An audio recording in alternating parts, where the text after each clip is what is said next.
Lagrange theorem. So let's have statement. If p is a prime number and f of x is equals to the polynomial an x to the power n plus an minus 1 x to the power n minus 1 plus and so on plus a1x plus a naught, and an is incongruent to 0 modulo p, is a polynomial of degree n greater than equal to 1. So degree of this polynomial fx is what?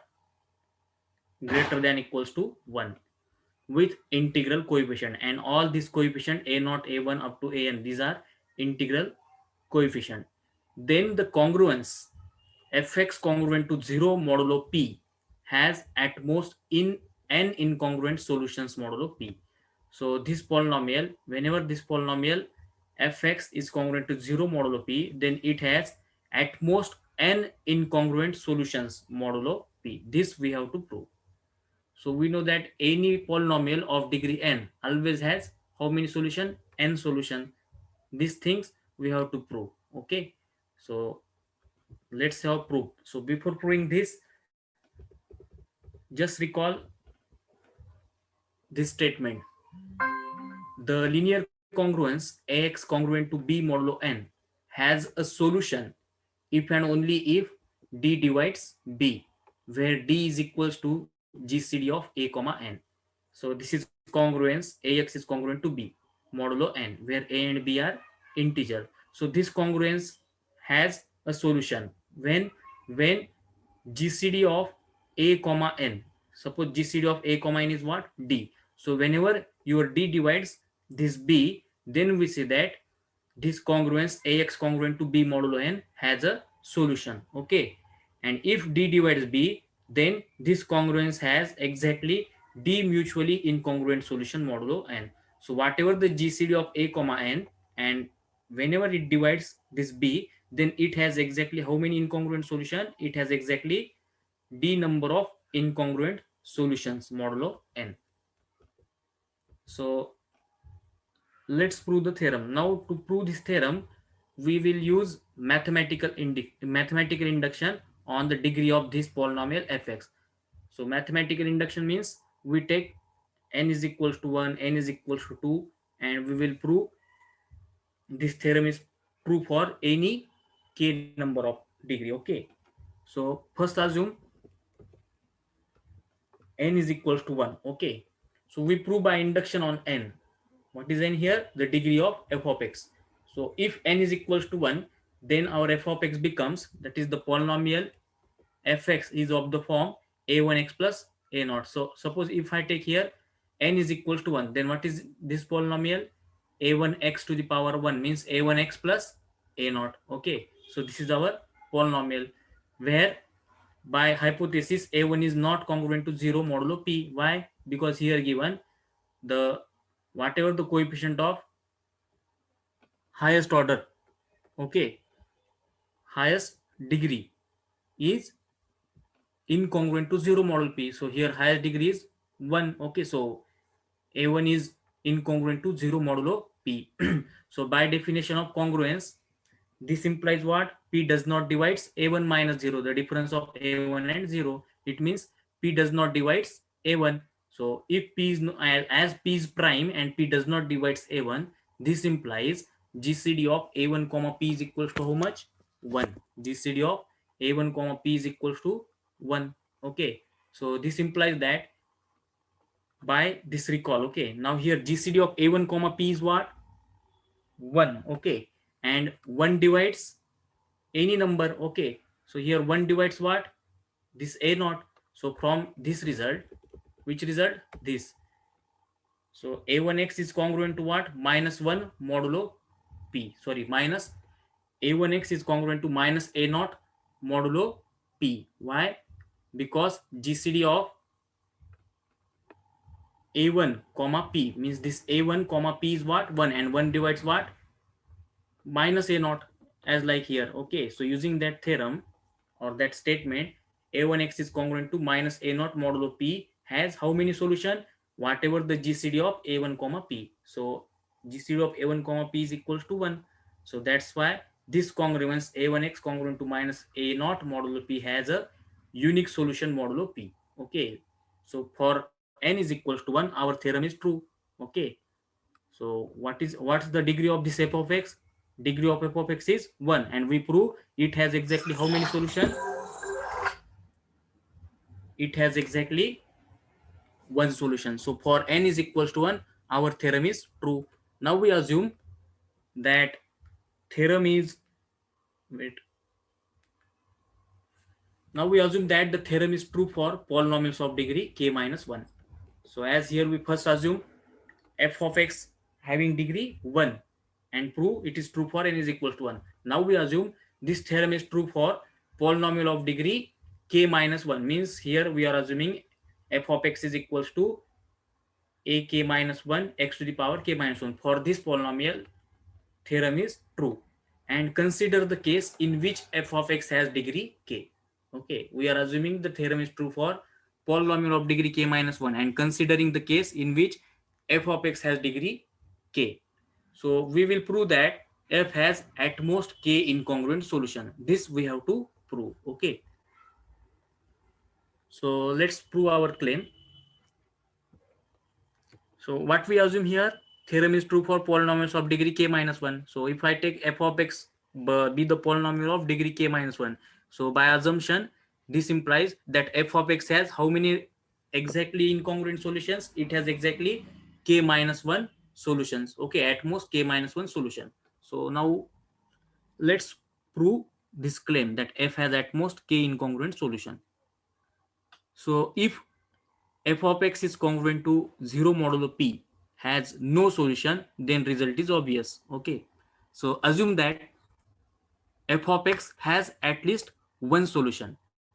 Let it be small a. Okay, so for this fx, either this polynomial fx has no solution or it has a solution. So if we assume that function polynomial f of x has no solution, then the result is trivial. Okay, it is true.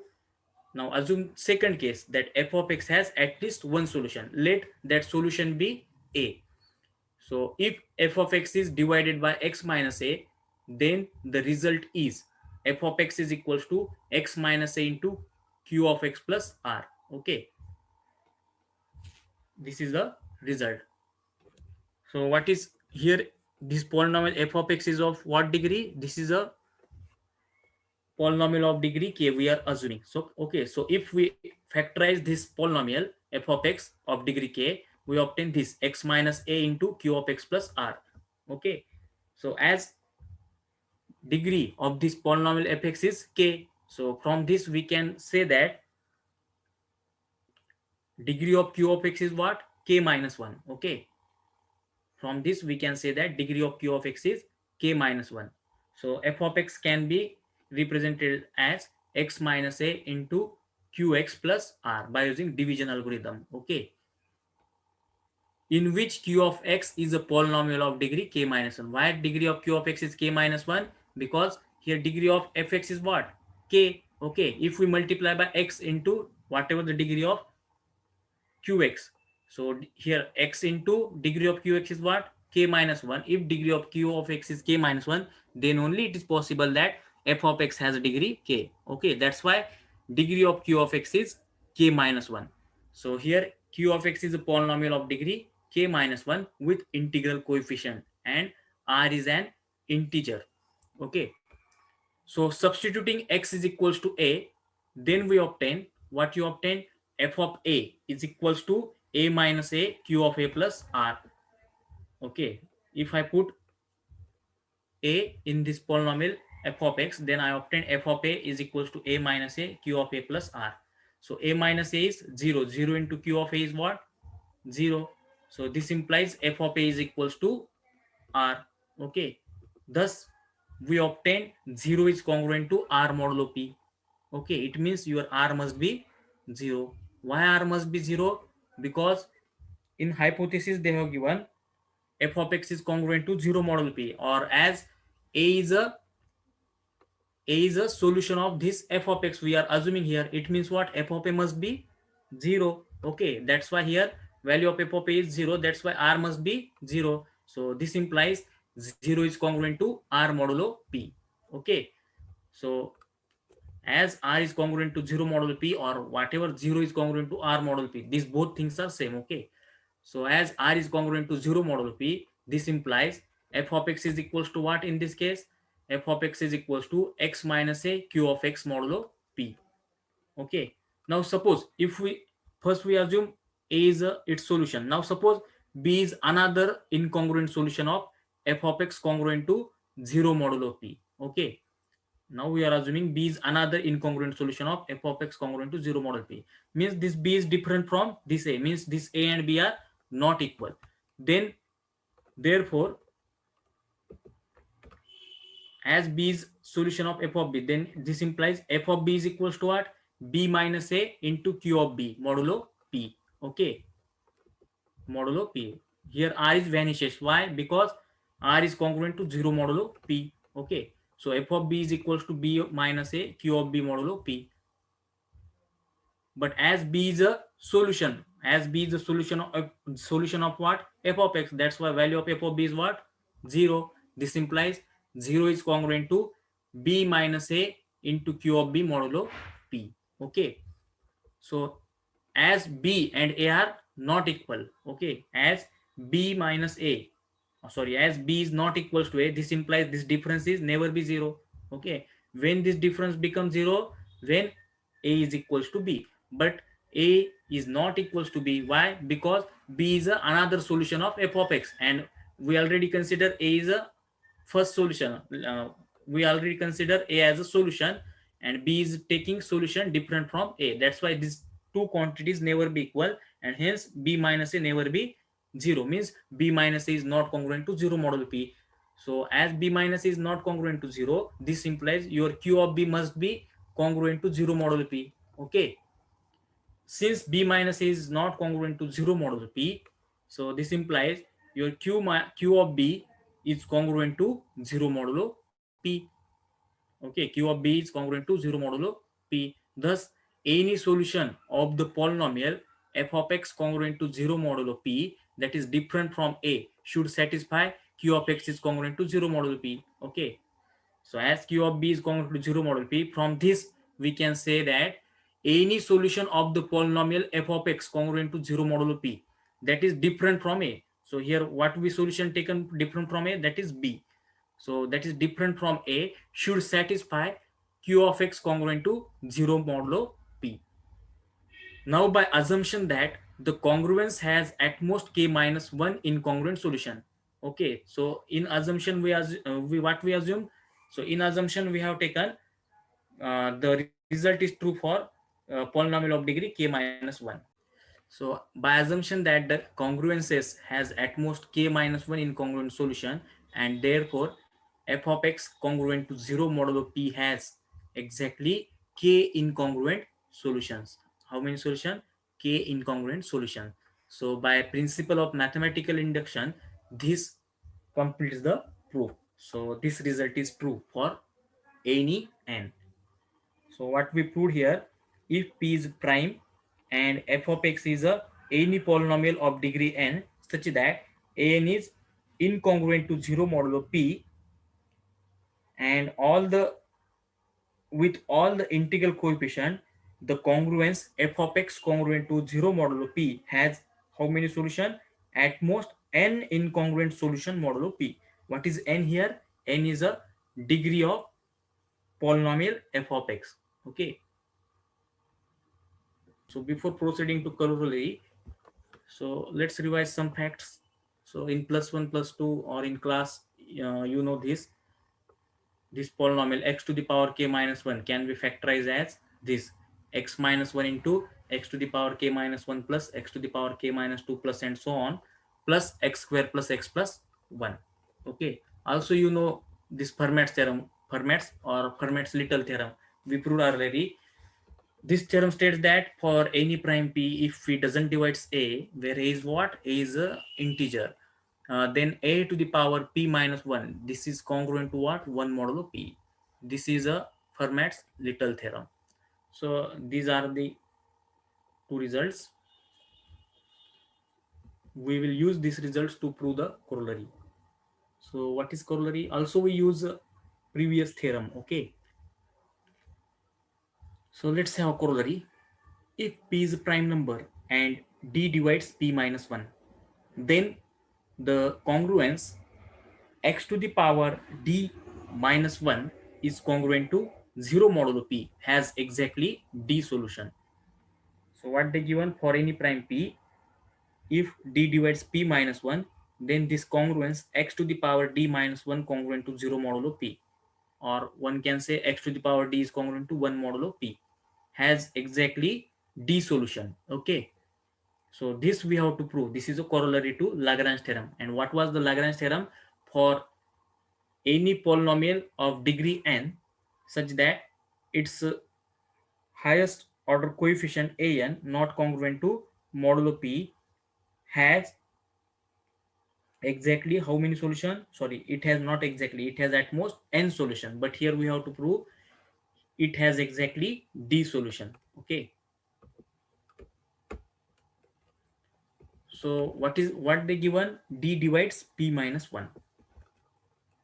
So for any prime p, assume given if d divides p minus 1, this implies p minus 1 is equals to dk.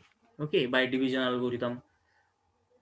So therefore x to the power p minus 1 is equals to, this is equals to what is value of p minus 1? Value of p minus 1 is dk, x to the power dk minus 1. This is equals to, this can be written as x to the power d its power k minus 1. Okay, now as in first recall, what was first recall? X to the power k minus 1, this can be factorized as x minus 1 x to the power k minus 1 plus x to the power k minus 2 plus and so on x square plus x plus 1. So this x to the power k minus 1, this polynomial can be factorized as product of these two. Okay, so using this, here x to the power d to the power k minus 1, suppose this x to the power d treated as y, so this equals to, suppose if I put x to the power d is equals to y, so this equals to what? Y to the power k minus 1. So using that recall to, how we factorize this y to the power k minus 1? This y to the power k minus 1 can be factorized as y minus 1 into y to the power k minus 1 plus y to the power k minus 2 plus and so on y square plus y plus 1. But what is value of y? Value of y, what I taken value of y? I have taken value of y is x to the power d. So if we substitute value of y in that, so what you obtain?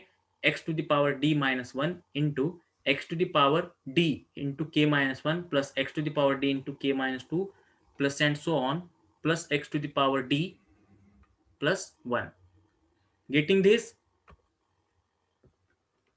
Whether you getting this calculation?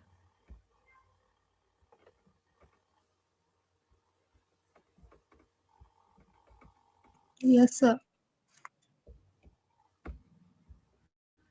Okay, so suppose if we assume we are letting x to the power d k minus 1 plus x to the power d k minus 2 plus and so on x to the power d plus 1, suppose we are letting this is equals to f of x, then what we obtain? X to the power d minus 1 into f of x, where f of x is what? F of x is this polynomial. Okay, and what is degree of this polynomial? Degree of this polynomial is what? Highest coefficient is sorry, highest degree is what? Highest power of x, what is that? D to the power k minus 1. So where f of x is a polynomial of degree d into k minus 1. So this is equals to what? Dk minus d. If we multiply by d, this is equals to dk minus d. Now look at here. P minus 1 is equals to what? P minus 1 is equals to what? Dk. Suppose Okay. if I subtract minus d on both sides, so what I obtain? Dk minus d is equals to p minus 1 minus d. So that's why value of dk minus d is equals to what? P minus 1 minus d. So now what is the degree of this polynomial f of x is what? Degree of this polynomial f of x is what? P minus 1 minus d. Okay, so by Lagrange theorem, the congruence f of x congruent to 0 modulo p has at most p minus 1 minus d solution. solution using Lagrange theorem. Okay. Also by Fermat's theorem, the congruence x to the power p minus 1 congruent to 0 modulo p. This has exactly p minus 1 congruent solution. Okay. So by Lagrange Fermat's theorem, x to the power p minus 1 is congruent to 0 modulo p. Okay. So that's why it has exactly how many solution? P minus 1 incongruent solution, and that solutions are 1, 2, 3 up to p minus 1. These are the solutions. Okay.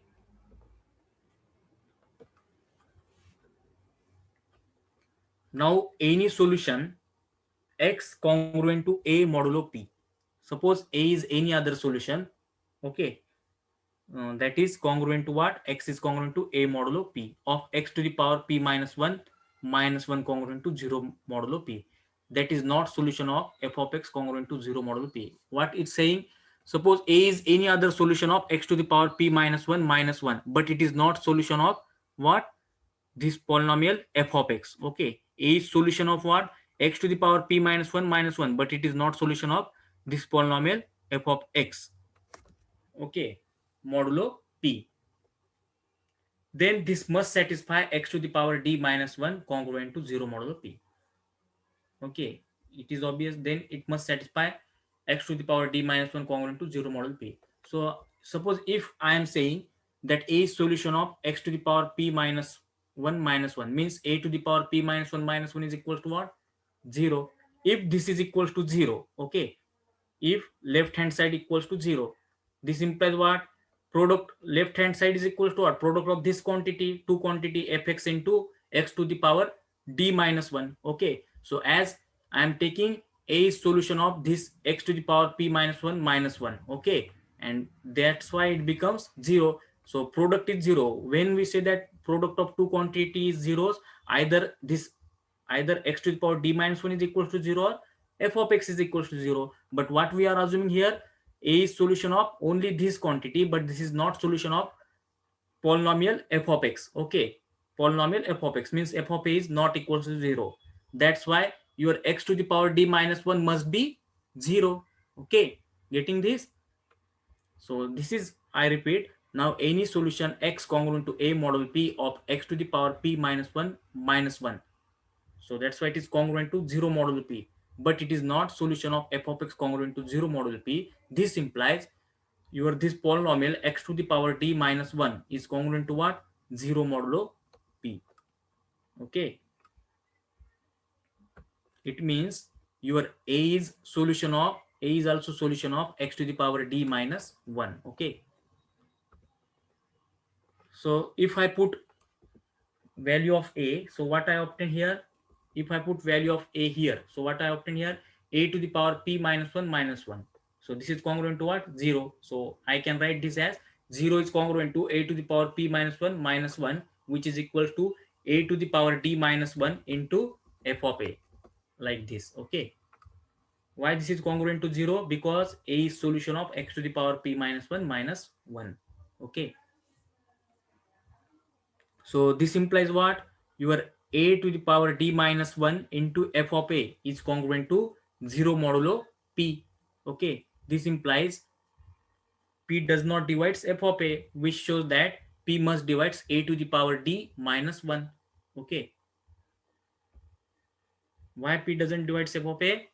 Because a could not satisfy the polynomial f of x. Okay. From that we can say we are here, p doesn't divide f of a, which implies if p does not divide f of a, this implies what? P divides a to the power d minus 1. It implies, or it follows that x to the power d minus 1 congruent to 0 modulo p must have at least p minus 1 plus, here is mistake, this congruence has at least p minus 1 plus p minus 1 minus d, and addition of these two is what? Addition of these two is equals to d. So it has exactly, sorry, it has at least d solution, which x to the power d minus 1. This has how many solution? Exactly at, sorry, not exactly, this has at least d solution. How? So let's come here. So x to the power p minus 1 minus 1. So by Lagrange theorem, this congruency, by Fermat's theorem, x to the power p minus 1 minus 1, this is congruent to what? 0 modulo p. Okay. And by Lagrange theorem, when f of x is congruent to 0 modulo p, then f of x has how many solution? It has exactly solution whatever its degree. Okay, at most its degree. So its degree is what? P minus 1. So by Lagrange theorem, this polynomial has exactly p minus 1 solution, and here we showed f of x, this polynomial this polynomial has degree p minus 1 minus d, and this is also congruent to what? 0 module p. So by Lagrange theorem, this f of x also has how many solution? P minus 1 minus d. So x to the power p minus 1 minus 1 is equals to what? Product of these two quantity. So therefore x to the power d minus 1, this has how many solution? This has exactly how many solution? Number of solution of this polynomial plus number of solution of this polynomial f of x. Okay, so this has exactly how many solution? P minus 1. And f of x how many solution? P minus 1 minus d. So sum of p minus 1 plus p minus 1 minus d is equals to what? D. Okay, so therefore x to the power d minus 1 congruent to 0 modulo p has at least d solution. And by Lagrange theorem, okay, what is Lagrange theorem? Any polynomial of degree, suppose fx is any polynomial of degree n, and f of x is congruent to 0 modulo p, then that polynomial has at most n solution.